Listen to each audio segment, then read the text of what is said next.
heck? What the heck, everyone? That's right. I'm heckin' Jazz. I'm heckin' Jazz. All right, everybody. Hi, we're going live. We are here. We are. Well, it's Screw with the Crew today. I thought that was last night. That's right. Nope. We have some people coming in today. We got some crafting. We got all sorts of things going on today, and we have, of course, I'm trying to think of all the things that happened. We had last night, awesome adventure. I had a ton of fun, and nearly killing us. Nearly killing my battle. Everyone on edge. Well, you know, I mean, I do like to do that thing where you're like you can't just beat the monster down, you know, because especially with all the people helping out, there's never going to be a time where you're not just going to be able to beat that monster down. Like if you had a crowbar and, you know, and nothing else with a 10 armor class, you would still win because the people would still just give you a nat 21 on whenever it needed to be. But I'm like, nope, you have to figure it out. How do you kill this guy? And that's when it's serious. And then you're like, what just happened? Battle Sloth almost did it. I was like, I was on the edge. I was actually very concerned for Battle Sloth. So, oh, hey, Reverend Tommy, there he is. How's it going? And we also had like just some guy making armor for the Battle Sloth. I know. I was like, you can't kill him now. No. He would have Battle Sloth Junior. It would be Battle Sloth Junior. I'm a druid. I have see now I can't tell you my plans for Battle Sloth just yet. Because it might still happen. We have 2 more episodes till the final battle, and so yeah, it's still Battle Sloth still could bite it, and then yes, Battle Sloth armor is even better than Bullet armor. Bullet hide, yes. Right. Well, welcome to the show, everybody. Today, of course, is Screwing with the Crew, crafting with the crew, creating with the crew. Bring your own artwork. Tell us something you're working on. Let us know. And we are going to work on our own things that we've got going on. We have some people who are going to join us in just a second. Mab, what are you working on today? Hateful heat transfer vinyl. So I'm making these zipper pouches that are going to go up in the auction that's currently live. And I have a photo of the last edition, but there was some last minute redesign of the artwork. I've already got the one side that says Praise Jazzus weeded, and it's going to go on the pouch thusly. Praise Jazzus. Nice. And then this is the side that's going to say, when a natural 20 just won't do, you need a nat 21. And which I don't actually have the older version because I sent it to Ansa for some unknown reason. I thought she could use it. Oh, she has it. I've seen it. Yeah. It exists. It's for real. I know. I sent it to you too. But but then I realized, oh wait, if I don't get this done in time for the auction, but wait.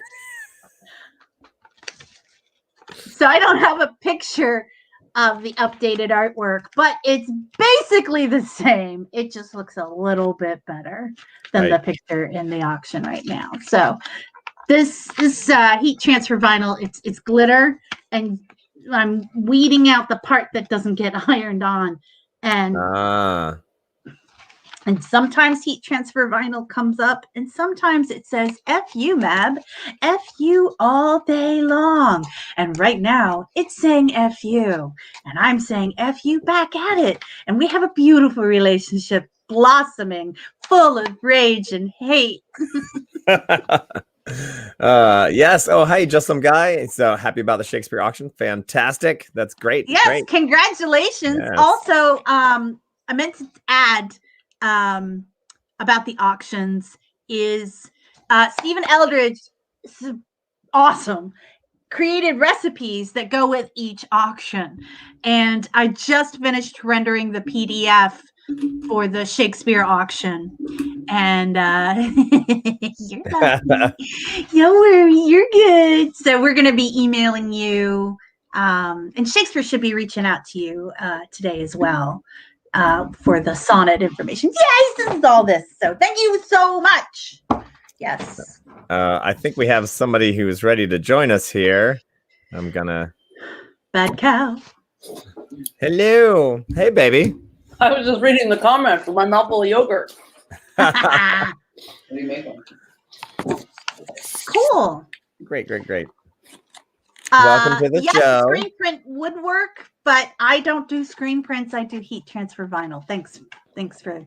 Screen print is another hobby that I am not up for getting into. I'll be back once I swallow my yogurt. Okay. Eat your yogurt. Yogurt fan. Of course, yep. You can tell I've had a lot of coffee today.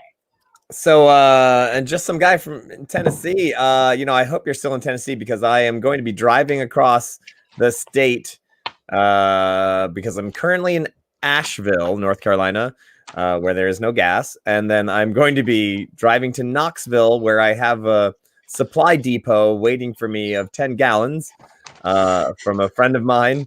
And then I'm going to hopefully, if there's gas in Knoxville, I was like, all right, if there's gas in Knoxville, I'll fill up and I'm going to take the 10 gallons and I'm going to put it in the car and we're going to drive. And then if it's just extra gas, it's extra gas. And if I don't need it, I don't need it. But if, fortunately, my vehicle gets a lot of good gas mileage. So I just want to not thank all of those douchebags who got like 500 gallons of gasoline because they knew there was a problem. Now, I will say that some of those people probably were helping other people, but I'm pretty sure most of them weren't. So, douche. Anyway, but yeah. So WTF. Yeah. Oh, I mean, I saw somebody like loading up 55-gallon drums in the back of their truck, and I'm like, 55-gallon drums? Yeah. And I'm like, you don't. What are they doing that they need that much freaking gasoline? They're hoarding it. And which, of course, I just want to point out, as much as I love a good road warrior, post-apocalyptic car wars kind of situation, this proves to me immediately that that is a situation that could not happen unless your cars run on solar power. All right. So just kiss that dream goodbye. I'm trying to live without that notion. I know. Meanwhile, every Tesla driver is like, I have Tesla driving friends, and I'm yes. Just some guy. Yes, I have access to Discord. Of course, I'm on the Discord channel. You know what? I haven't been on Discord. I've been so freaking busy driving back and forth. I just drove from Texas to Tennessee. Just drove from Tennessee to Asheville, and then I'll be driving back. So yes, yeah, drop me a line there. Yeah, let me know. It'd be hilarious. There's been some changes. Yes. All right. So yeah, well, welcome everybody. I hope you've got some. I'm looking at who's been messaging here. Reverend Tommy, just some guy, and I'm like, gosh, everybody here is so creative, and yeah. We love it. We love your creativity. We love. Oh, Discord's been getting a facelift. Oh my. Yeah, it looks great. Holy, I'm gonna fucking swear. Damn. We can swear. Damn. It's fine. It was awesome. It is awesome. Nice. I wonder if Discord is like, they're going through the change of like, oh, hey, we've gained this many people and it's super crazy and popular. And so now we've got to do something about it. No, it is Reverend Tommy utilizing functions that existed all along that your favorite web goblin forgot. We had the powers. We had the power the whole time. It was all there. You had the power to cast Ray of Frost the whole time. I think Loon is the only one in the party that can't Ray of Frost somebody. Everybody got your Ray of Frost going. Just yeah. Yeah, turns around Battle Slot's primary weapon is Ray of Frost. Right. Oh my gosh. Can we have Ray of Sloth? Can we? Yes.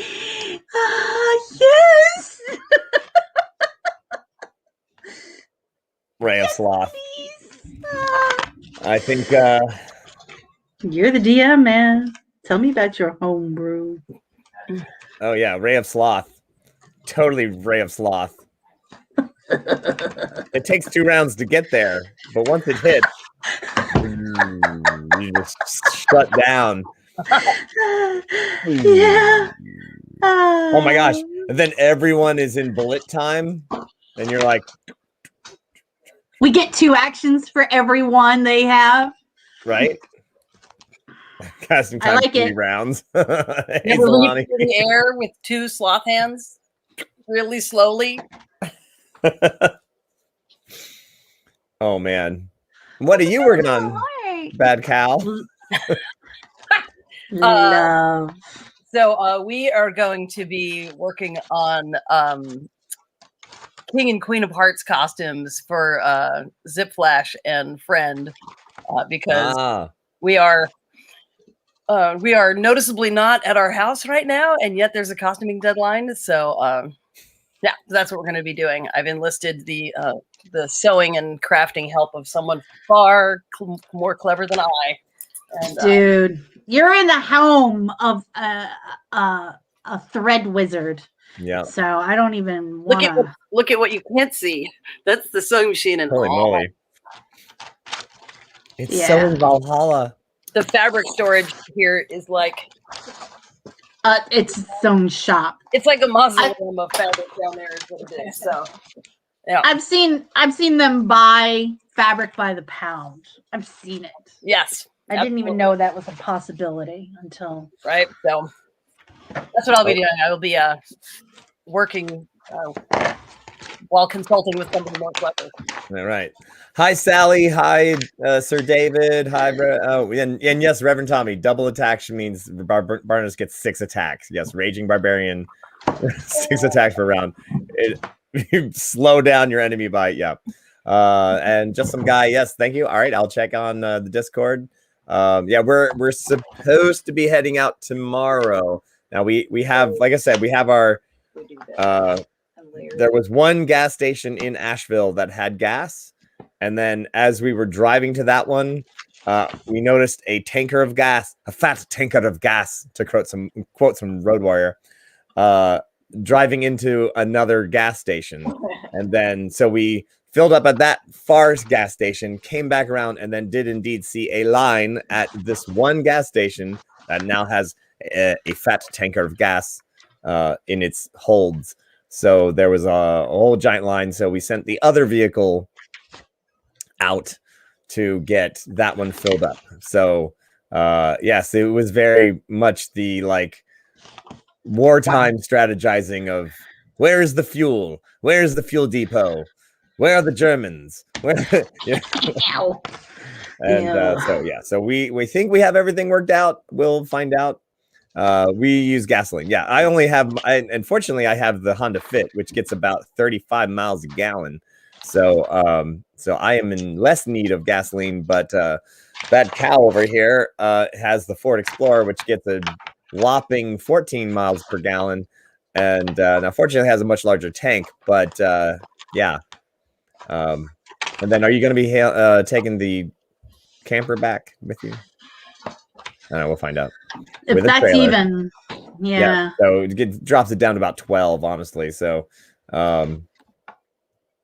yeah, and it's so ridiculous. It's so ridiculous. It's we could talk about that if we want. I mean, just the whole, like, oh my gosh, like I said, I just saw some people filling up 2 55-gallon drums in the back of their truck, and I was just like, wow. I want to rage. That's 110 gallons. That would be like 11 Honda Fits filling up completely. And yeah, I mean, maybe they have some kind of commune or farm vehicles, right? Or I mean, like farm. I'm trying to think of what the rationale is. Benefit of the doubt. Yeah, 42-gallon tank. It's a Suburban, yeah. Ooh boy. Yeah. Well, I mean, I had a 76 Impala station wagon had an 18-gallon tank. It got 8 miles a gallon. And it was such a big car. It weighed it weighed 5,000 pounds. It was 2.5 tons of steel. And that was a station wagon. A station wagon. But you could not only could you put 13 people in it, but you could slide a piece of plywood flat in the back, a 4x8 sheet of plywood, slide it back in the back. Like, it was serious. Oh, wow. Yeah. The bigger Jenny. That's What right. you got there is a Herkimer battle Jenny. Oh, boy. Wow. Yep. Yeah. Yeah. I'm kind of really glad for my misanthropic ways where I refuse to leave home. Agoraphobia for the win. Oh my gosh. I mean, yeah.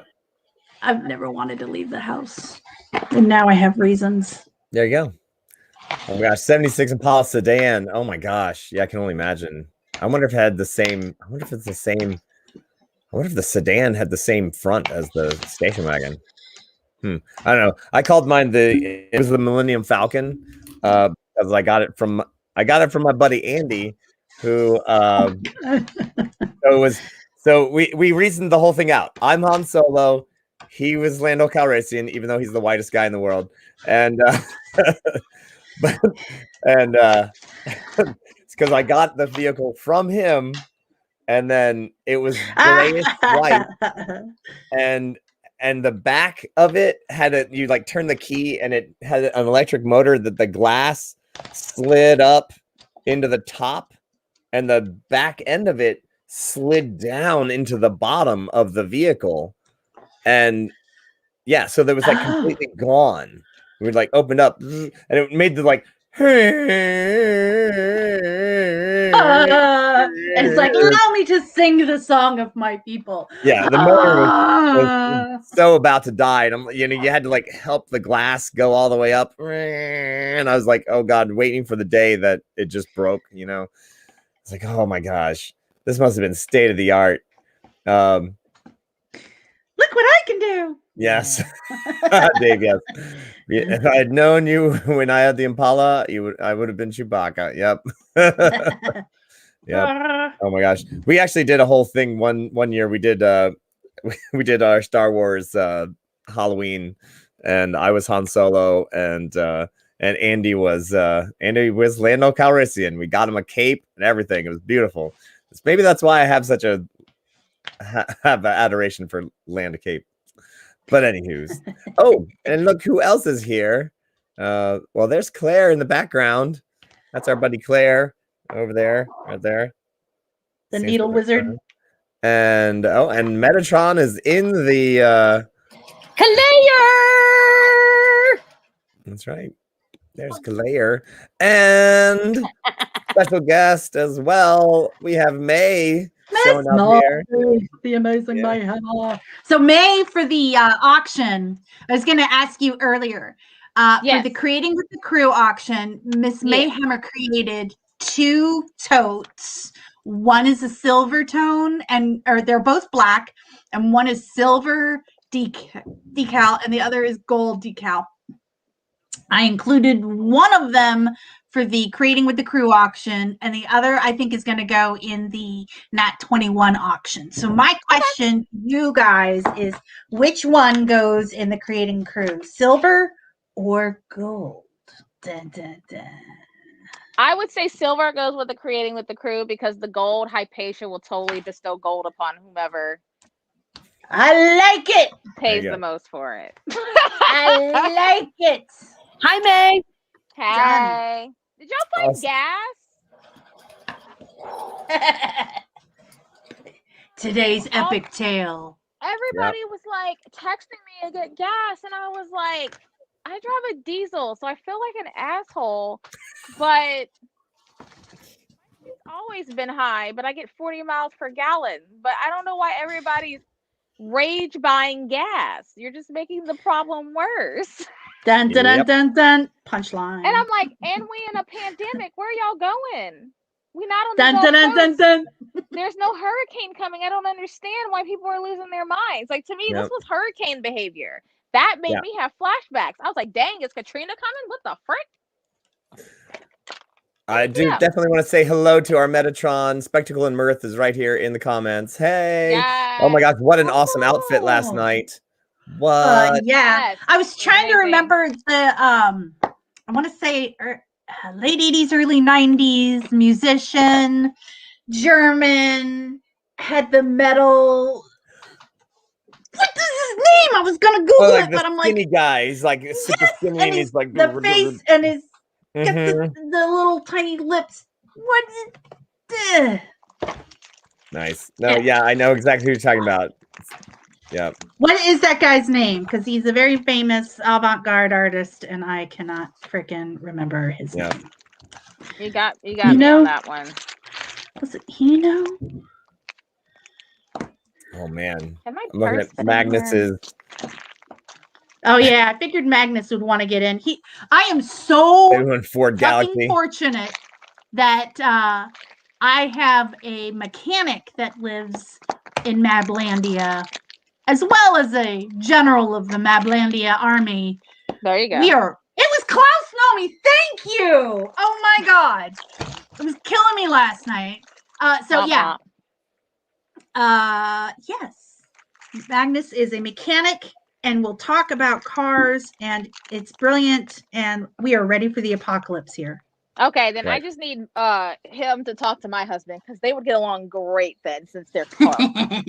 Well, I want, now that we're all here though, I want to point out again that the madness that is this rash of ridiculous buying for gasoline, which by the way, gasoline goes bad after a little while. So y'all with the 400 gallons of gasoline, unless you have stabilizer in it, is going to go around.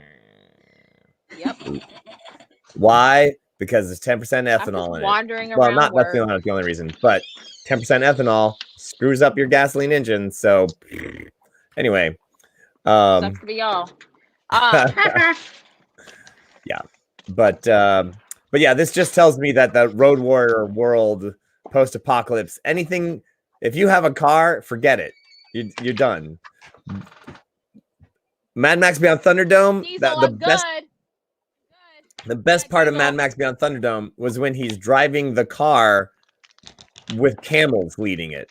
And I was like, yeah, because that's what's going to happen. You're going to be out of gas, but your vehicle is still like, well, it's still like a cart, I guess. But, you know, I mean, if you've ever seen any of these, like, it's like I've seen some pictures from like Afghanistan and stuff like that, where they've taken the rear axle of a truck and, you know, and they just made the axle, they made the truck bed into a cart, a two-wheeled cart, and it's, you know, being led by a couple of donkeys or whatever. And I was like, yeah, that's what's going to happen. There's your Road Warrior. There's your 4-mile-an-hour Road Warrior happening right there. Yeah. Forget all these gasoline engines. Nope, not happening. So, yes, they were operating a refinery in Road Warrior. Yes, they were, but and they were converting their fuel to methane. That's in Thunderdome. Yes, they had methane. But Yes. In Road Warrior, there was a refinery. I do have to say that, like, it wouldn't be some random people with football helmets guarding it. They would have already been killed. Those people already been killed and taken over by some group that had an awful lot of guns. Yep. So Let's be real. Let's just gasoline. be real. That's right. Also, the whatever was remnants of a government. Right. Who has like access to big ass weaponry. Yeah. They're like, your gas are ours now. Yeah.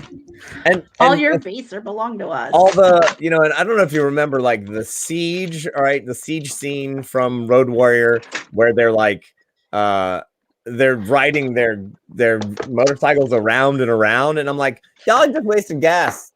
You're just wasting gas, y'all. Super quick note. And this is like one of my favorite things in the world is Road Warrior, the original Road Warrior, was about the decay of society. So it wasn't that gas was unavailable.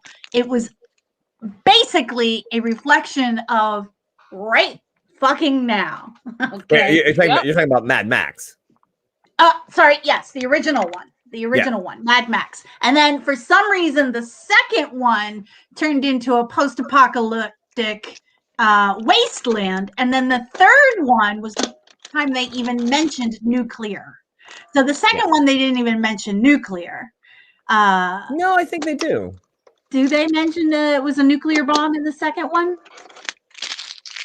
Oh man, now I'm gonna have to look at the. I think you are, because they only mention the nuclear blast in the third one, and what that really does is reflects the sentiment of society at the time that movie was made. Right, so the original Mad Max in Australia, they were having problems with gangs and gang mentality and a lot of youth violence. Yes, this just that it was a Pokey Clips. That was the third movie, the Pokey Clips. The Secret of Claire Demon. What do you want? What do you want to tell them about the chickens? What chickens? We have chickens. Mad Maxine. We have a chicken named Mad Maxine. Oh, Mad Maxine. All right. Tell them about the chicken, Mad Maxine. Yes. Yeah, she is. She's angry. She's angry. She's a little out there. Maybe she's been touched in the head, as they say. But she.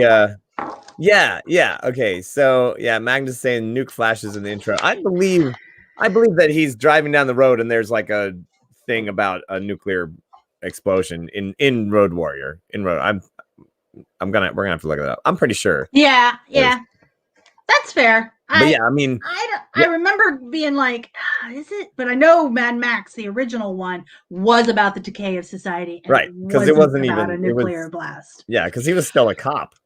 And Yep.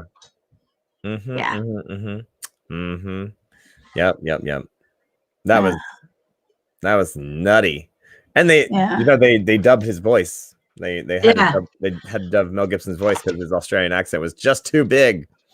So, well, let's see. For a movie that takes place in Australia, that's funny. Yeah. Once again, I am working on this guy right here, my little part of town on the backside of Magecroft. It's still, once again, just still going to town on it. Certainly adding some color. Who doesn't want to hang out in that little patio back there? Come on. Oh, it's a little. I would like to go to there, please. Yeah, right. And then there's like a little. See, like, however high you can get up these stairs, that's how drunk you are. So, so basically the first level is the grog, and, basically like, all right, if you can get the next level of stairs, you're not drunk enough. And then, that's how that works. A little bridge over to the other tavern. By the time it's done, we'll be ready for our 10-year anniversary for Nat 21. Probably. I don't know. This part's been going pretty good. I've got this outlined. This is a temple for some unspecific, probably orcish god, I think. I'm listening. And I haven't really narrowed it down, but those are like little flames and stuff like that. So there's like a little flamey temple inside. So some kind of orc thing. And then I've got pretty much everything lined out. And then I just have to color it all. So just got those buildings that need to be outlined, and then more color. So this I've done. I'll need to do more work on all of that, but that's what I'm working on today. So, oh my. Yep. Oh yes, and yes, Metatron. I believe that it was not just one bomb, but yeah, they just complete collapse of society. Right. How convenient. The beautiful thing is at the time that movie was made too, a lot of people hypothesized that Australia would be a safe haven or one of the last places to go because of weather patterns and nuclear blasts and how Yeah, that Right, was 'cause one of most the of the things. It's nuclear like, blast would be on the northern hemisphere, and so yep. yeah, huh? So that's So why. finally, Australia is the least likely to try to kill you of all the continents. Yep. They wanted to level the playing field. Of course, now with a lot of the nuclear power plants in Japan having issues, I'm sure Australia is not that far in the great scheme of things for Right. some of the blowback, one might say, from that. Mhm. Mhm. Nothing says Alice in Wonderland like mariachi ball fringe. I can see that.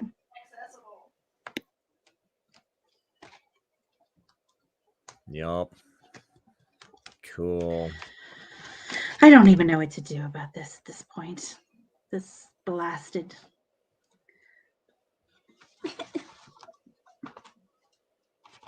So the letters are so tiny in this little spot, I can't get them weeded. I pull the heat transfer vinyl and it takes all the letters off with it. There. no. Yeah, so this is like the Nat 21 part looks way better than it was supposed to, but I don't even know what to do. I don't think it's gonna work. I weep Well, for that's my what. future. That's why we. That's why we say this. Oh, so Magnus just went back and did his due diligence. Mm-hmm. What do we got? He's no mention of Nuke in Mad Max, but he always equates it to similar to the book On the Beach. But it is in the book, the rest of the world is nuked, but Australia is spared direct nuking and in social decline waiting for fallout. Mm. That makes sense. So maybe the rest of the world was nuked.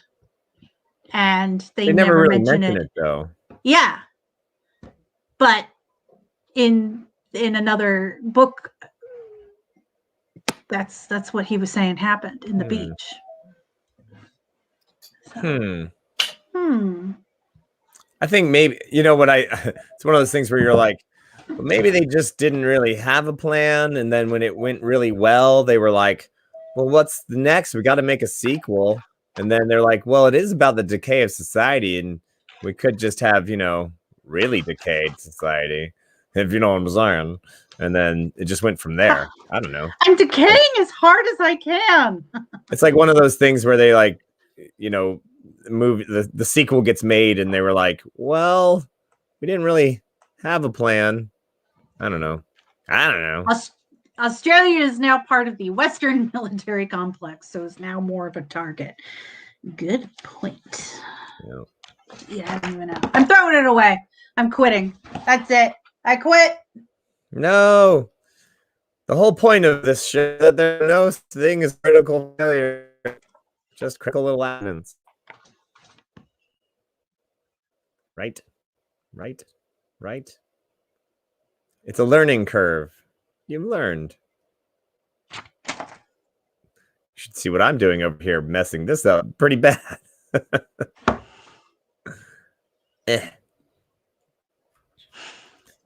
Let's see. I am weeping for the future. Right. Well, Magnus, so you're saying Australia is part of the military industrial complex, but what kind of target would it be? I mean, I totally get, like, if there's a bunch of tanks or supplies like that are, to be nukeable, but I don't know. Just seems like it wouldn't bother. So many other better targets. I don't know. Let's debate. What were we saying, Mab? Burn it all. Burn it all. Burn it all down. That's the unpoint, Mab. That's I'm done with it. Just burn it all down. I hate it. I mean, we're all done here, but so I just wanted everyone to know about this is the long game, by the way. So I'm just going to tell you my secret plan. here's my secret plan. Everybody, I'm running these D&D tours so that eventually we will run a D&D tour in Sicily, and then I will, like a timeshare, I'm going to show you all the houses you can buy for €1 in this one particular town that we can literally just take over, and then we just go live in Sicily, and the world can collapse and we won't really even know. And the place is super defendable with things such as large rocks, because you can drop them on people's heads from a long distance. It's fun. The town that I'm thinking of, it looks like a fedora. And when I say that, I mean that it's like the ground around it kind of goes like this, and then it's like boom, straight up, boom. And you're like, huh. And if you saw it, if you drove by it, you'd be like, that does look like a fedora. And it's super easy. Oh, and the whole mountain is made of rocks. So if someone is coming up the hill and you don't really want them to come up the hill, you just let gravity do your work for you, and you just, like in the olden days. It's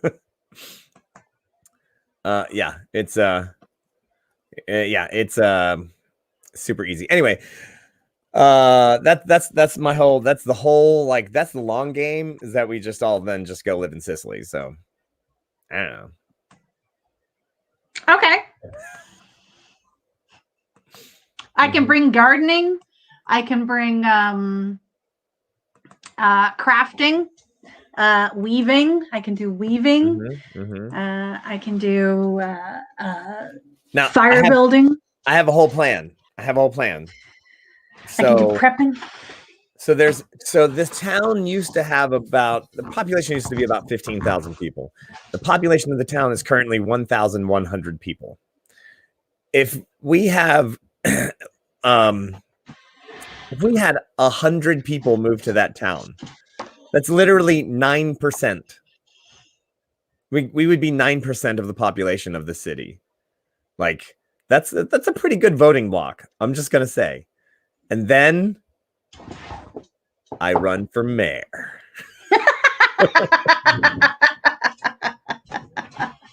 You got to make sure that your vote is in the bag, right? That's right.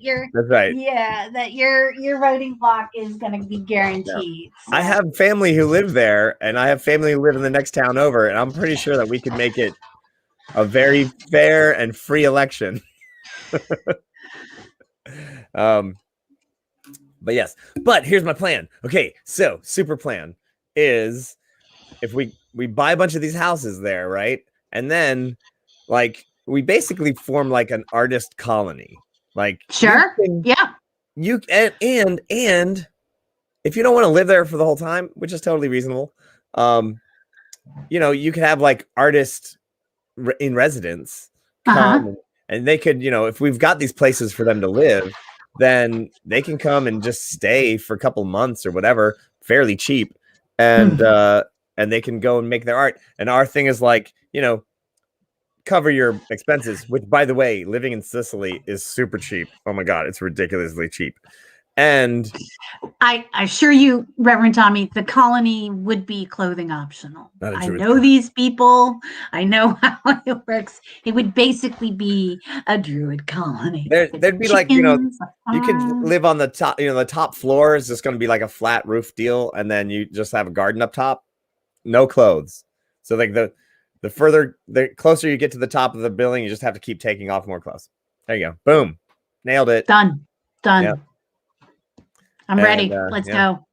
And then see, what you do is you have it be like an artist in residence sort of thing, where artists come by, and because again, like, you could seriously live there for like and I'm not even saying eating ramen the whole time, but if you like kept your food down, like, the thing is like, there's farms right outside of town. Fresh food is cheap. Fresh food is available. You could live probably, oh my gosh. I mean, if you ate all, if you grew your, not grew your own food, but grew your own food. If you grow your own food, I'm not even saying that. I'm saying if you just bought the local food from the farms, you could live for less than $500 a month really well. Like you'd have fresh food the whole time. So what I'm saying is you have these artists come in and spend a few months there, super cheap, blah, blah, blah. And then you just say, look, you make some art. And then what you have to do is you just have to give us one of your pieces of art. That's all. And then, bam, you just got to produce some stuff, give us something, and then they can go and come back or whatever. It's not a cult, I swear. And I moved to Italy and eat ramen. No, I'm just saying that you could live inexpensively. I'm not saying that I'm just, because some people say, oh yeah, if you live cheap and eat ramen, it's like, but you don't even have to do that. You can live cheap and have great food in Sicily. I'm just saying. And then you start a thing where it's like all these artists are coming in, and then you have like a big old art festival. And so then you're making like something happen for the town itself, that people come from all over to experience some really awesome art, and the town would love you. So I'm just saying. It's a cult. It's not a cult. It's kind of a cult. It's a cult. It's a cult. It's a cult. You're free to go at any time. Free to go. Okay, so Magnus just let me know that so we have a little community share spot, free library. Somebody just dropped this off in the library, and it's actually quite entertaining. It's called F for Effort, more of the very best totally wrong test answers. What? Yes. And it's pretty much anything. Describe a major social movement from the 20th century and its effects. The Great Bowel Movement of the 1950s left the populace feeling satisfied and lighter on the whole. Nice. It's like, I don't know. It looks like it's handwritten. It's a really well-produced book. What is the chief product of Hawaiian Islands? Rainfall. This is crazy. Are they supposed to be like real? What is the primary leavening agent used in bread? Air. What state of matter is steam? Water gone crazy. This is crazy. This is Nice. adorable. I mean, they're not wrong. Write a balanced equation for the reaction by writing balanced half equations and combining them. This is great. Something else, another thing, still, stuff, other stuff. Honestly, I wouldn't fail.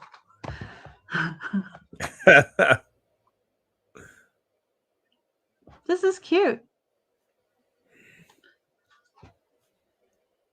Oh. So that happened. Oh yeah, It's and a did I cult. mention that we'd play a lot of Dungeons and Dragons? I'm in. Let's do it. So I'm working on, now that I think what I'm going to do is I'm going to cut out this part, and I'm just going to use this part, and I'm going to use another type of heat transfer vinyl that's not this obnoxious glitter stuff. An easier to weed glitter or vinyl. Maybe I'll use a holographic or something. But I'm currently working on a secret bonus surprise for the auction for the Creating with the Crew. So my announcement for the Creating with the Crew auction is because we're constantly creating and making new stuff, I did not have all of the things I needed to include in that auction. And so I didn't finish creating the auction listing. It did go live today at noon. Not everything pictured is the exact version of what is going to be in the auction. So there's my compromise. But to make up for my sins, and transgressions. There will be a couple of added surprise bonus I made this items. Oh, sweet. What will they be? Shall we give you hints? Do you want to guess? A little of I'll both. give you a hint. Battle Slav and Banana Assassin. Those are the only words I wish to give you, but you will not be able to conceive of what they are. You might. Nice. Oh. That's gonna be awesome. Reverend Tommy has a has a question. So since Unce is here, can we talk about the moment when? Oh yeah, Thekla, you need to make a save right now too, because that was funny. That was funny. Yep. Yeah, sure. Let's talk about that moment. Let's see. That was the moment I believe that. Oh right, because that was when Barnabas hit everything with that anti-undead slammy kapow thing, and she was just in range, like just in range. And I was like, oh yeah, that's gonna be bad. And she's like, what now? That's I said, King "What?" Barnabas to you. Oh yeah. I good to believe be the that's king. nephew Barnabas. Ooh. That's right. I was like, well, clearly, she can't be Barnabas's mom. Like this, first of all, is 500 years, and no, that's just not going to happen. Even I wouldn't pull that on you people. However, well, they're all from the same valley of the Minotaurs here in Chaful, in Sicily, or in Cecil. And basically, how they're the only ones who made it out. So this whole family of Minotaurs, nepotism. It's what's for dinner. Was Thekla alive when, or was she undead when Hexor took the island? So let's see. 400 years ago is when Hexor did it. So Thekla would have been undead, because Thekla is 500 years old and doesn't look a day over 34. So.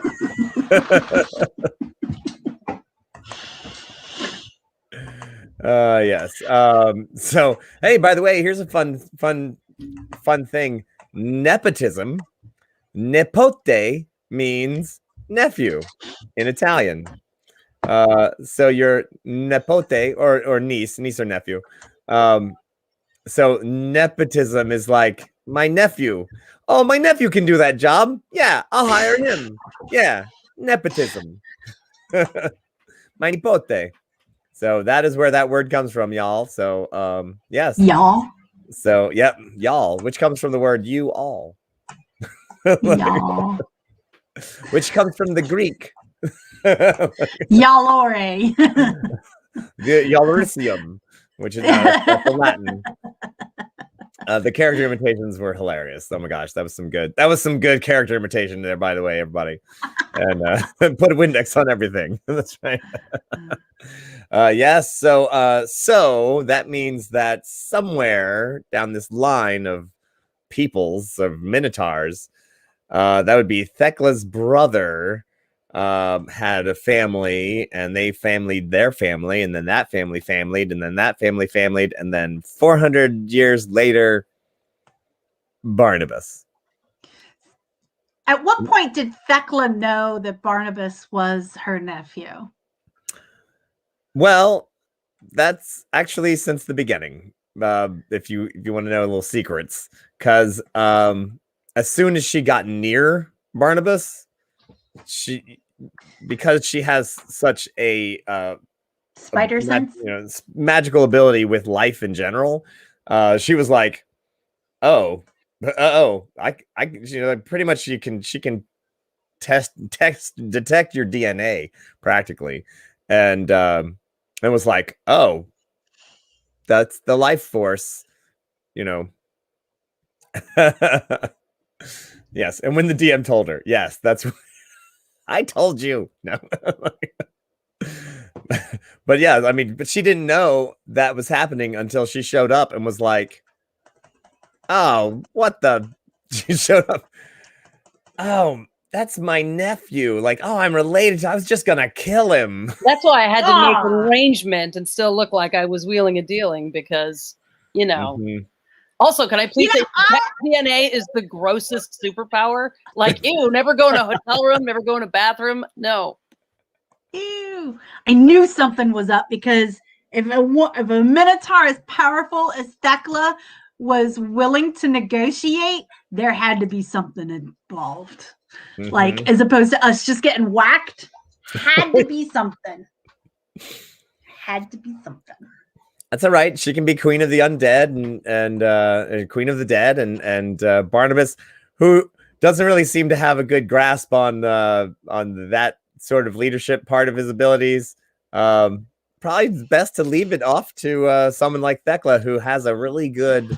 Aren't all Minotaurs related? No, not You mean anymore. someone who's capable of lighting a candle? Is that what you're trying to say? Oh, Uh, level yeah, well. 10 shade. Superpower, shade. Right. And then when he saved Rusty and Dusty, My babies. that was the best. And I mean, I didn't mean to set that up, but as soon as it was starting to happen, I was like, oh yes, this is where those moments happen. Where My babies. My little cannibals. you saved my boys. Can we talk about Echo and her parents? That was like weird moments of pathos here in Cheesy Town. It was Yeah. wonderful. That's how I like it. Cheese. Actual substance. Cheese. Some ham. I'd like to give you some queso. Some beef. Cheesy beef queso Rito. So, all right, but first, let's answer Magnus's thing about old school D&D mythology. Yeah, I mean, in Greek mythology, you just have the one Minotaur. It's just the one. Just like there's only Mr. and or Mrs. Pegasus. Pegasus is the name of the flying horse. It is not a Pegasus. It is, like I said, Mr., Ms., X, whatever. That's his name, Pegasus. Anywho, Zer Pegasus, because we don't know. Yes, but now in the, and of course but weirdly enough, there's plenty of centaurs. So centaur is not a name; it's a right. In the mythic odysseys of Theros, or as I like to call it, the mystic oddities of Thanos. There's plenty of Minotaurs, their whole society, all that jazz. And disappearing ham, yes. And so no, that's not a thing. There's a whole thing of Minotaurs. There's a whole civilization of Minotaurs, and they have their own gods and all that jazz too. So yeah. So no big deal there. They're not all related, but yeah. Depends on what you call related. What were we talking about? I have to go. Oh. So I will see you guys later. Thanks for having me. All right. Well, thanks for being here. Yay. Bye, Take man. care. Make stuff awesome. Making stuff awesome. That's what we do. Bye, Mamo. Needle wizard. I'll see you later. Bye. Look at her cool witchy scissors that she even has. Ooh. You see them? They're like, yeah. Ooh, nice. It's like wrought iron or something. Right? Yeah. Nice. Yeah, so what were you talking about, Ansa? You were about which thing? About how great my eyelashes looked last night? Yes. I had to pin my hair back because my eyelashes were pushing my hair. It was hilarious. Well, I don't know, what were we talking about? Disappearing ham.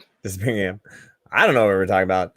I just wanted to answer Magnus's question about Minotaurs in general. Let's see. I'm just looking through the comments here. Yes, but now Rusty and Dusty were saved by Barnabas, who now, well, I mean, up to you to say how much of a relationship changer that is. But he did indeed save them. Do they like imprint on, people who, if like in a Pavlovian way, are they going to be like, oh boy, it's that guy? Maybe. Yes, I'm going to say yeah. I'm going to say, well, why not? Yeah, let's do that. Sempre si. Yeah. My answer is does it make it funnier? If then, yes. See, I'm just a basic computer. That's right. If funnier, make it so. And I'd say that makes it so. Yup. That would be adorable. They're licking him to death would be hilarious. All right. Oh, man. Oh, that staircase is terrible. All right, let's try that again. Let's see. Recipe.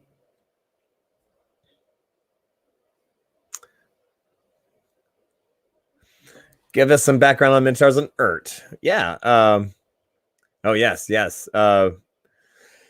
Well, so basically they lived on the island of Cecil, large community of them. And, basically they're just like any other group of, group of creatures. They're like humans. They have their own, culture and all that jazz. Basically, I've been taking the Mythic Odysseys take on theirs. So if you want to check out that book about Minotaurs themselves, but basically they have their own society. They have their own thing going on. They definitely have. Let me see if I can find a picture of their god, who is the god of like raging war, and is just. I mean, he's basically as close to Mars or Ares as you can get, because he's just like, I love fighting. It's great. Ha ha ha ha. So yeah, good times. All right, come on, where are you? He's in there somewhere. Yeah. I do love this book and the fact that they really do talk about how like the gods are so much more hands-on, like Greek gods are, and your characters are definitely, your characters are mostly in the line of like an Achilles or an Ajax, who are like, you are so powerful that the gods really do care about your interests. And of course, this is not necessarily a good thing. Just FYI. So bad. So yeah, but that's the Minotaurs. They live, I have a specific valley that they came from off the island of Cecil. And then that particular tribe moved to the mainland before the island disappeared 400 years ago. So there's that. Yeah, let's see. We need to get the Grand Saints going soon. Yeah, we absolutely do. Yeah, that's going to happen really soon, because we're already into almost the middle of May. We have 6 players now for our Patreon Saints games. So that means we are actually going to break it into 2 different groups. They're going to have to go off on 2 separate courses of adventure, which means, of course, I'm going to have to run 2 games. So, whoo! It's going to be a lot, which means double the action for the Patreon Saints. And also that does mean that there's room for more Patreon Saints if you want to join the game, to come on up and join a crew that you like. So yeah, we're getting all of those things together, and we're talking in our group. We should probably work that out. Next week is a great time for me, as I'll be back in Tennessee and with less to do. So yeah, there's going to be more more Nat 21 action. We're gonna figure out a time and a date and post that all up. So yeah, it's gonna be great. It's gonna be great. Creating with crew auction. What type of recipe would you like? Oh, I don't know, boy. And I want to thank Sir David Percival for making those recipes. They are hilarious and great. Just fun. And that's where we're gonna talk. We're talking about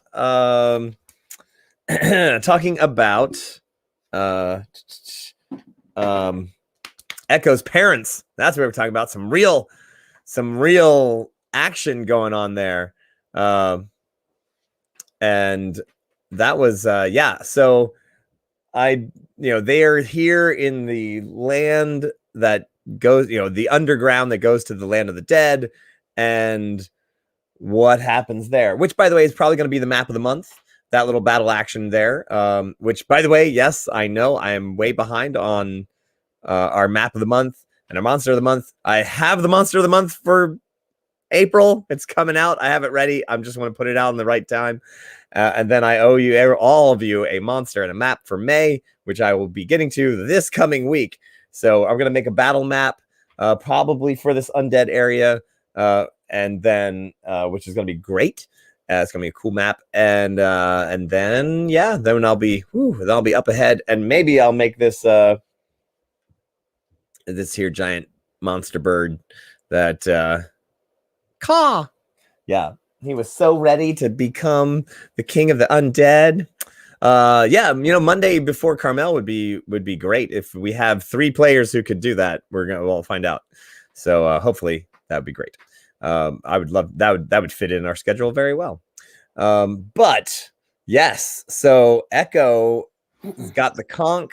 She met her parents, who basically were, because all of the afterworld, all the underworld is connected, and although they have their own underwater cave that they go to, which of course they have a whole different rule and things like that. Echo,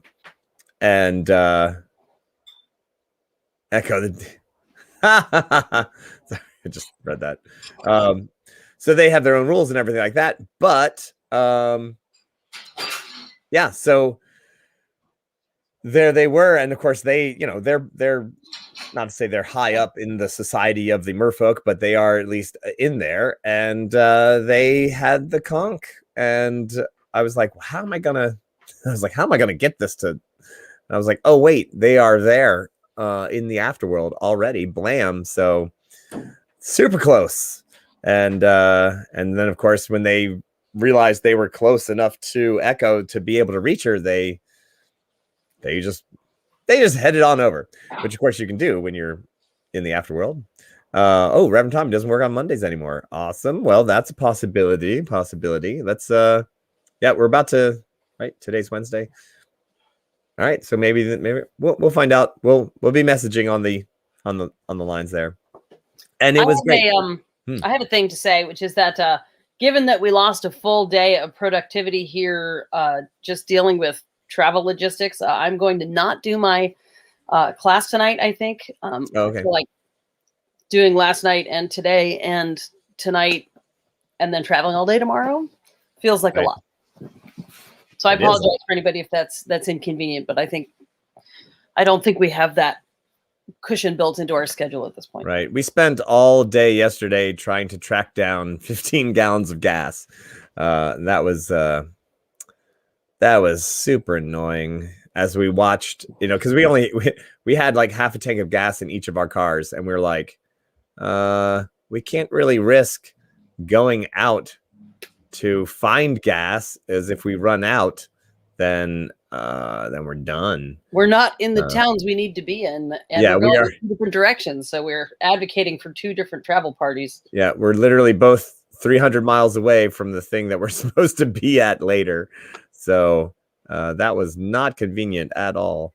And so even though we're supposed to travel tomorrow, we were like, well, so we have our gasoline mostly acquired, although Ansa, you still have to make it back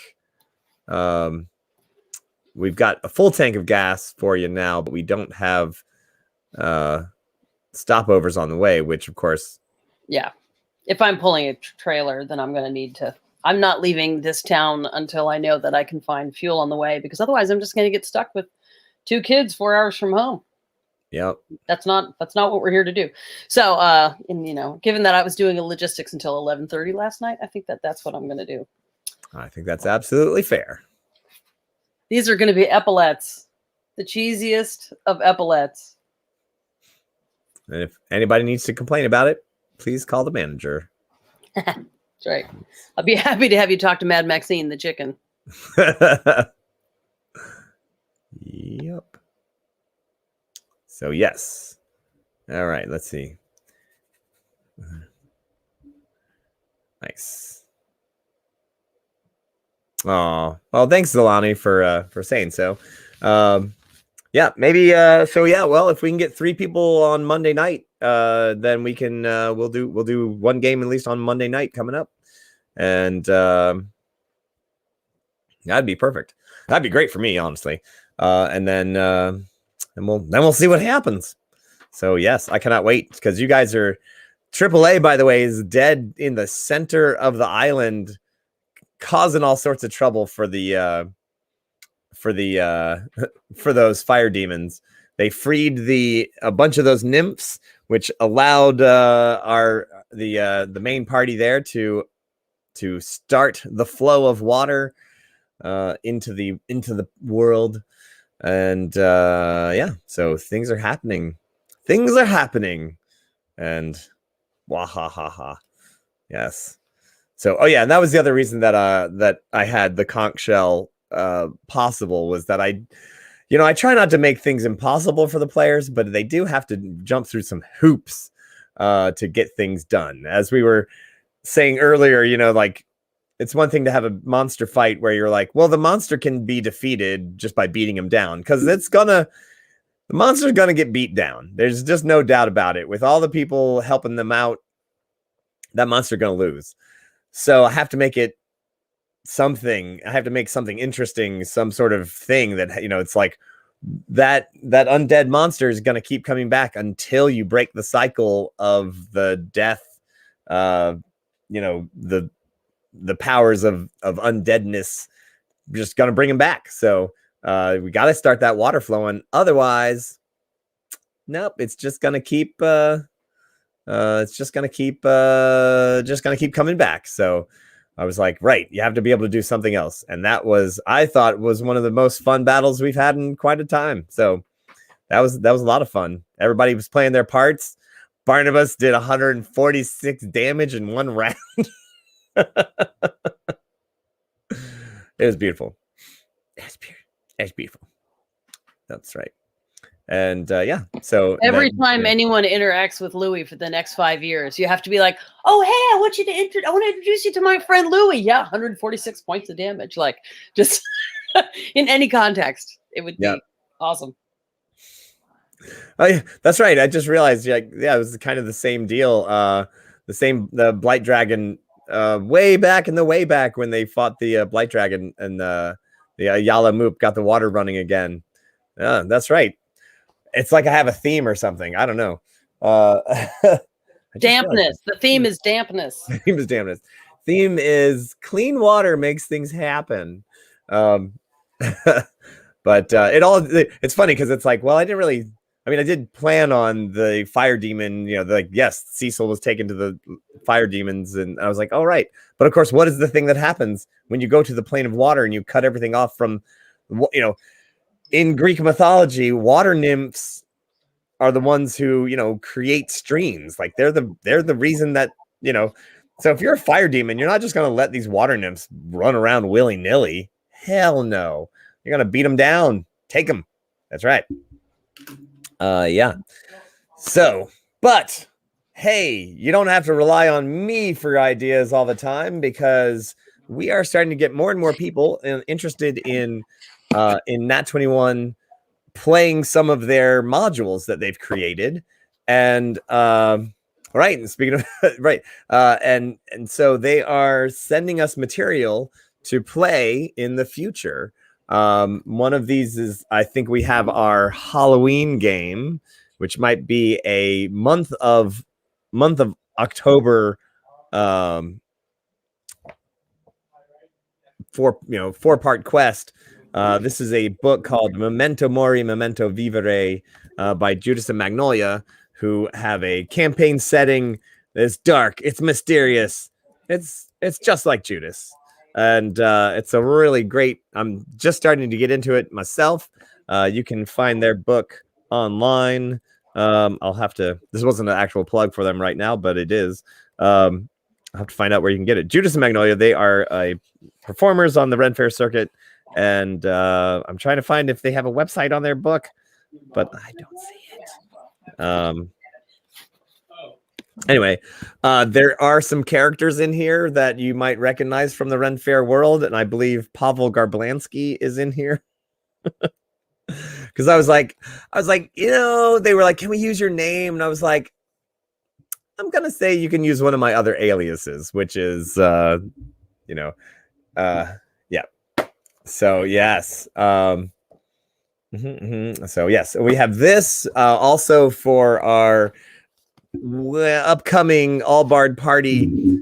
We have some other adventures from our friends from Penny Dragon Games, which I just had their magazine. Oh shoot, it's in the bedroom. They just came out with their Mag of Holding, which was an awesome thing. And it's got such great scenarios. It's got new monsters. It's got all sorts of cool stuff in there. They're the same people who came out with Eisendor's Vault of Tragic Treasures, which just had its groundbreaking Kickstarter, which got like they got like $100,000 or something jazz like that. So yeah. And so they have some great stuff coming up as well. So it's been fun. It's been a great experience, and people are sending us things that we're gonna be working on, and I'm happy to show them to you. And what we're planning on, when we have a hot minute or some, we're gonna actually start making some of those adventures that we've had. We have some of the maps and things like that, and produce them, give you all the stats. Throw them up on the Patreon, or just have them for sale for a few bucks. You can download a PDF. So we're working on that as well. That's coming. Who knows how long in the future, but it'll be there. And Zalani, let's see. You're talking about 6 months off Halloween, getting tight to put together your box of stuff again. So looking forward to hands-on interaction again for that quest. Well, thank you. Yes, yeah, we had such a good time making that Halloween special, and that was really great. And so with a whole month, what we might end up doing is like we'll do if we do the whole month of October, then we'll have the box will be for the final game on the the last weekend of October, or the last week of October, something like that. We're all putting that together. Oh, and Bad Cow is gone. She's off. She's doing something. So yeah, we're trying to put it together like we're an actual thing. So I do hope you stick around for us and watch the show and have a good time with us. And if you have ideas, if you have future sundry things that you might want us to play around with, you let us know, because we are happy to do it. Yeah. All right, I'm just gonna start drawing. I'm the only one left. Oh my gosh. So let's see. If you guys can tell, the process here with this is that I'm making the outline of it. I've drawn the thing in pencil, and then I basically am putting it in Photoshop. So I drew a real picture of this.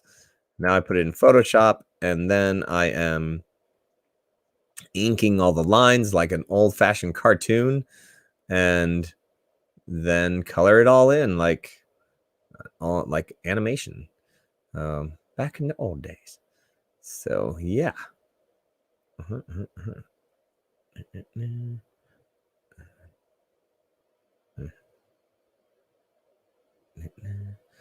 So yes, this is why I like having other people on the show, because I get so focused on what I'm doing that I don't get anything done.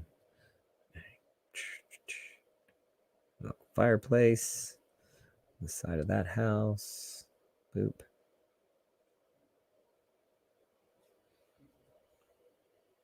All right, let's check our comments.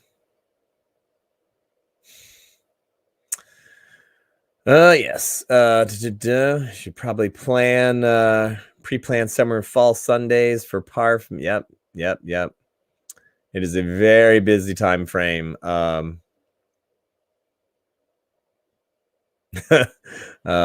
Yes. We're looking at Adamo Ignis is going to be at Parf this year. I will not be at Parf this year. I'm going to be at Maryland, and of course Louis will be at Maryland as well. And I hope that some of you guys can make it out there. It's Maryland's a great show, Pennsylvania's a great show, and that's right. Reverend Tommy's going to be at PA as well. That's going to be great.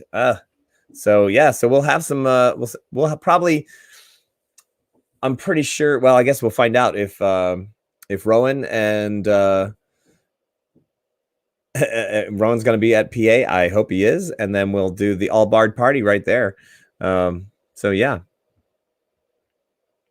Woohoo! Yeah. I know. I'm sad not to be there, but I will be at Maryland, and then looking at TRF. Oh, hey, look who is here. Showing up for the last 15 minutes of the stream.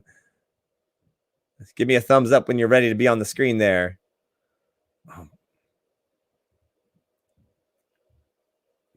you ready? She's waving. It's Kitty. I'm going to boop, make it big. It's weird, though. I can't hear you very well. You can't hear me, huh? Well, I mean, I can hear you. I just can't seem to make the volume be louder. Oh, you sound fine to me on this end. So, all right. When is the banana fight? The people want to know. We got to get. TJ is so busy. He's putting on the show. Oh my gosh! What? How could we? No, TJ is so busy. What if we had banana fight at the New Jersey Ren Fair?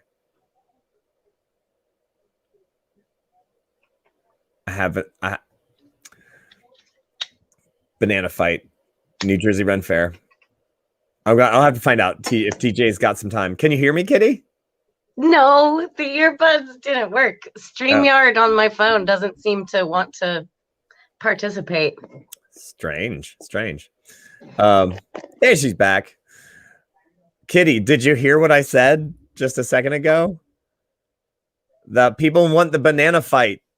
And I was like, well, if Kitty's going to be at New Jersey and TJ's going to be at New Jersey. No, now she's frozen. I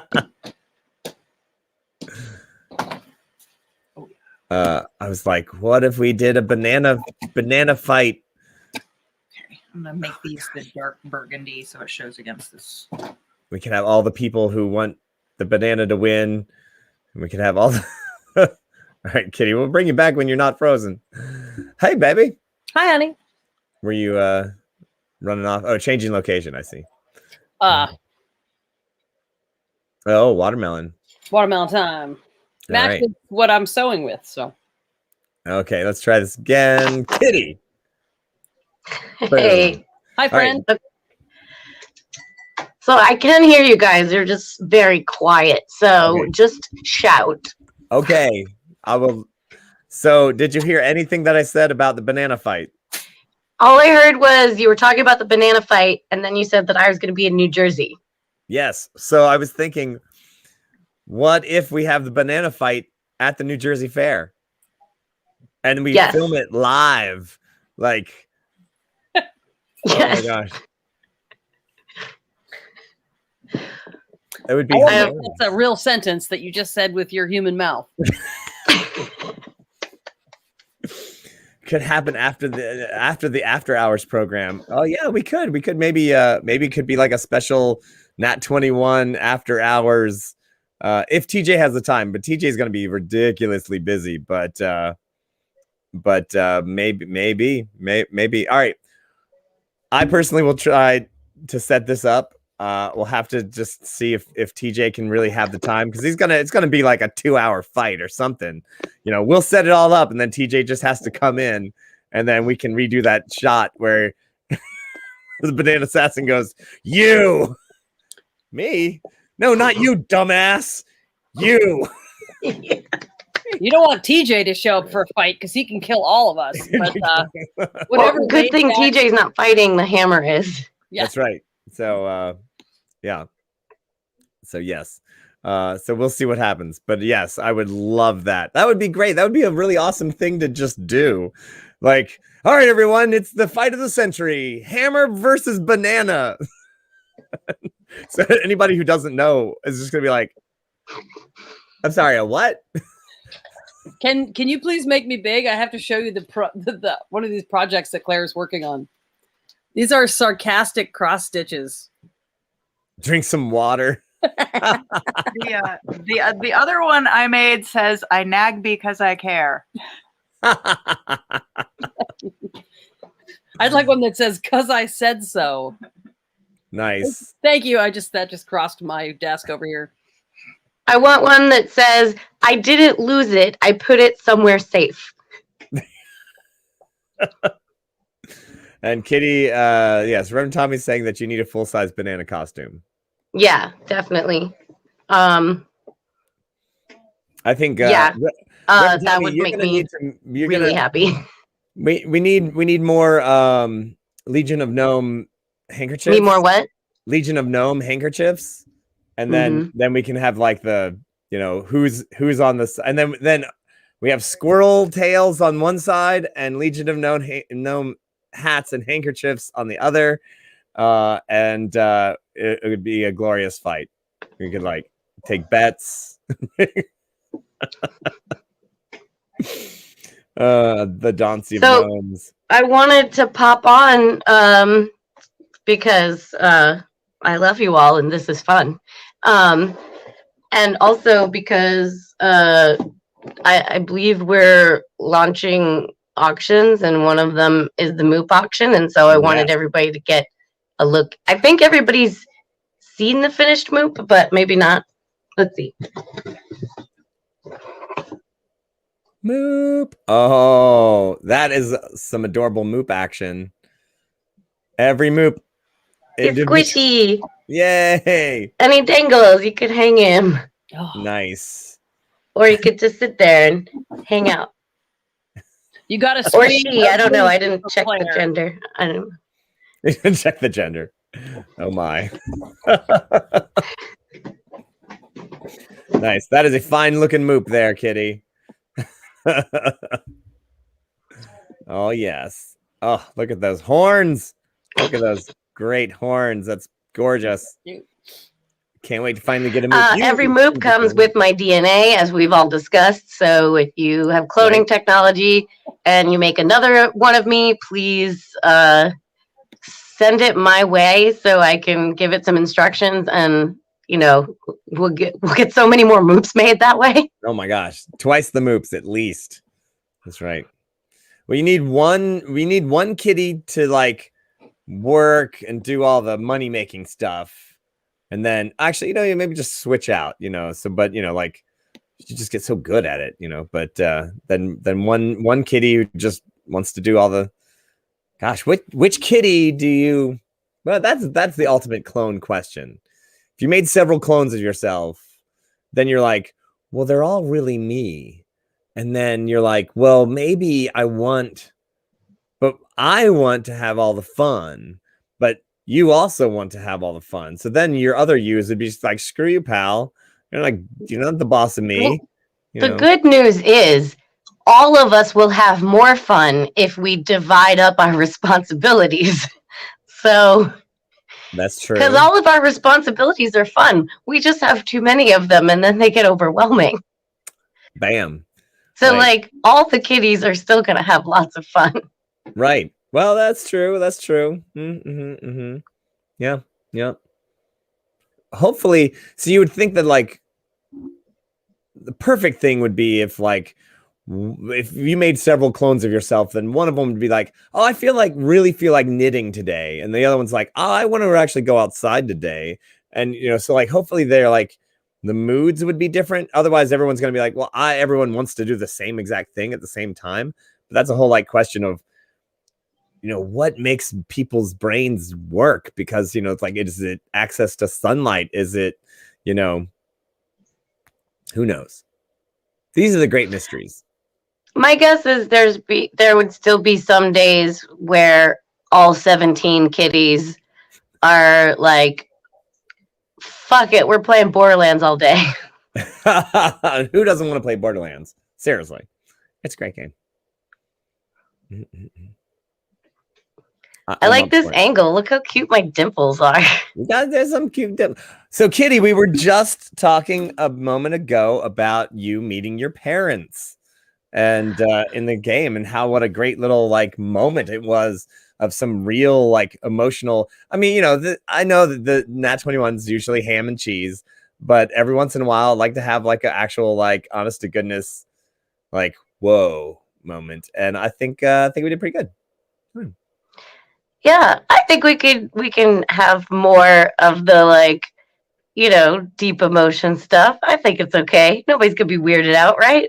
No. I mean, we had a great like for the Halloween special. We had Moken ran it. Moken and Mako had a little moment together, and so like everybody has a little. Every once in a while we have a nice little moment. Unlike it's like, I mean, this is why I had actors playing roles here, people, so you could act. What? I know, crazy, right? But yeah. And and I just have to say that like I don't know a lot of other games. Maybe Critical Role does, but I don't know a lot of other streaming games that even allow for that moment. For that time. I mean, I was on somebody's streaming game for a while back, and I was like, I'm trying to have a moment here. I'm talking to a fox that can actually speak, and I'm trying to have like a hey, like we're having a little Bilbo Baggins Gollum moment, and the DM was not having any of it. I was like, don't you want to play What's in My Pockets? And he's like, no, I'm just here to rip your throat out. I'm like, well, why do you even talk? If you can, what's the point of even talking? Why didn't you just attack me? Whatever. And so it was just really funny because I was just like, all right, fine. Like, why am I even here? But yeah, hire actors, have them act, do their job. Not everyone is an entertainer. Well, that is true. That's true. I mean, like for the sake of those guys, like, it's the old stop getting your role play in my number crunching game. Right. Like you're here for the role play, not just for the number crunching. Yeah, Gary. If you wanted to do a number crunching game, you'd be good at it, but I definitely wouldn't be sitting here because it would be so boring. Yeah. Except for the 12 people who would want number crunching. Anyway, but that's not us. So yeah. So did you have anything to add about about that moment? I don't know.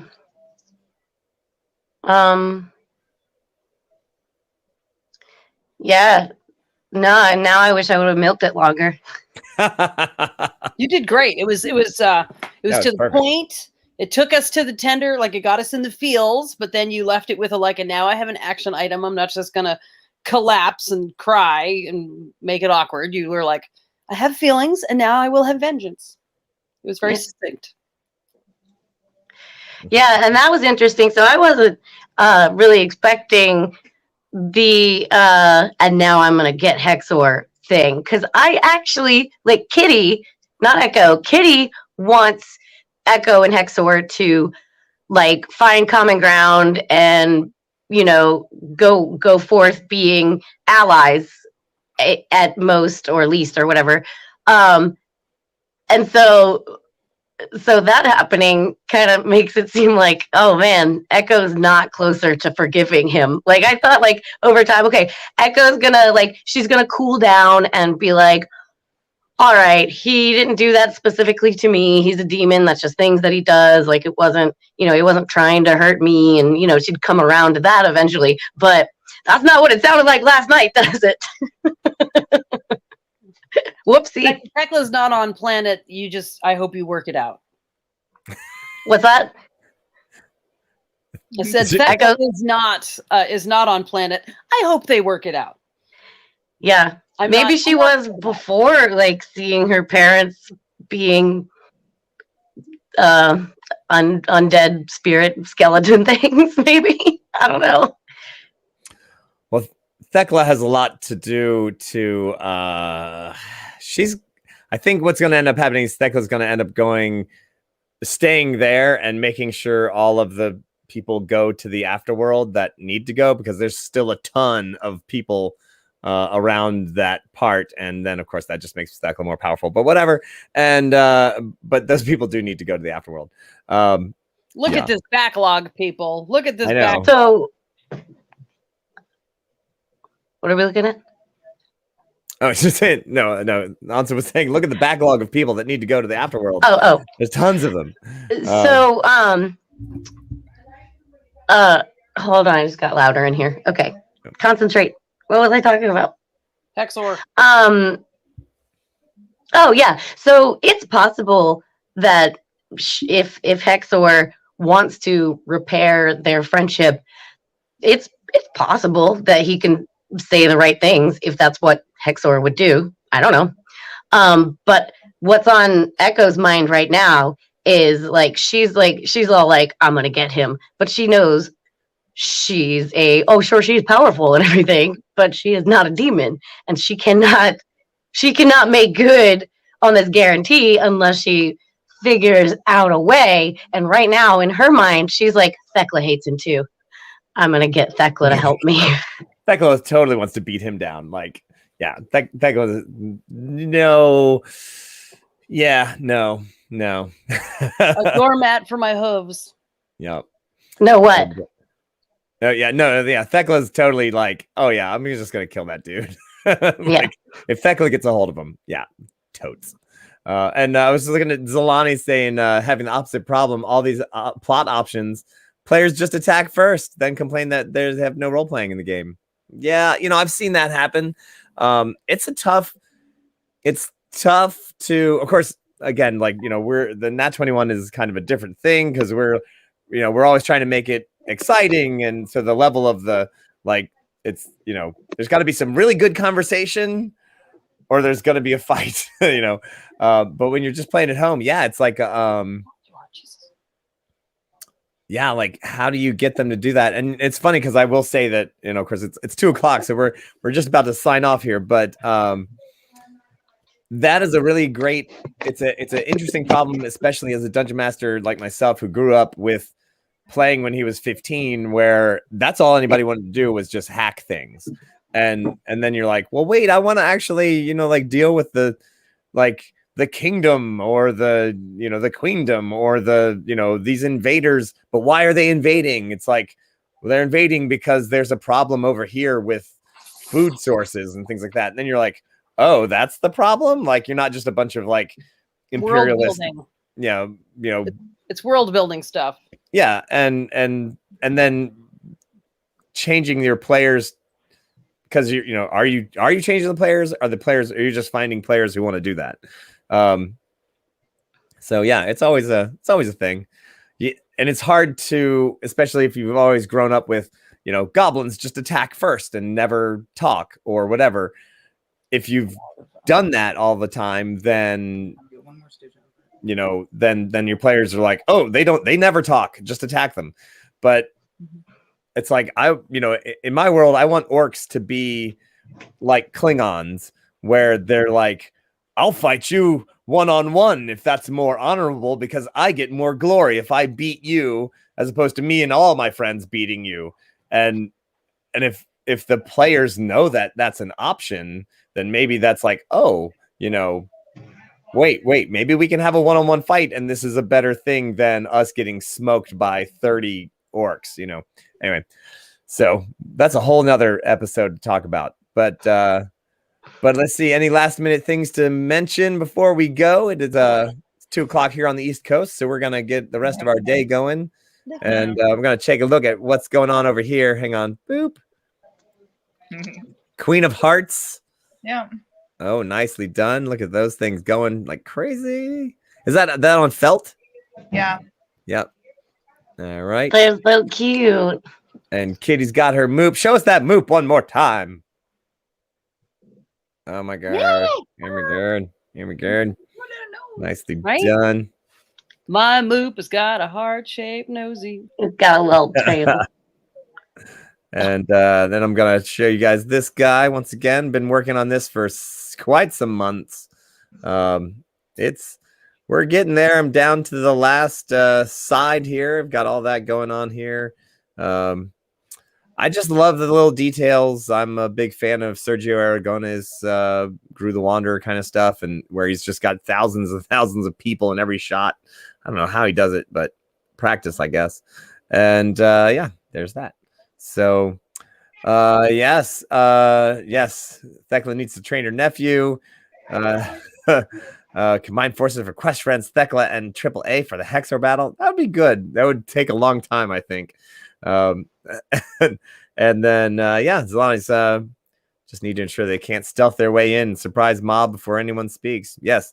You know, I always just stop time and let my big bad guys give a soliloquy. Like you just can't stop them from soliloquizing.